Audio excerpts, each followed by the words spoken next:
El dia en què les confessions cristianes celebren la nit de Reis, uns personatges que encara ara mantenen fortes llacunes sobre la seva existència en temps en què, segles després, ens obligaren a canviar d'era històrica, vivim el 1029 dia de pandèmia amb mutacions que resulten més contagioses, però diuen que menys virulentes.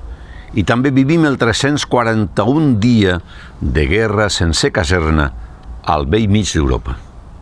Mentre això passa, la cristiandat acomiada un papa emèrit que, degut a la seva renúncia ara fa 10 anys, posà els llibres de l'Apocalipsi en el primer plànol de les preocupacions amb l'existència de 2 papes al mateix temps.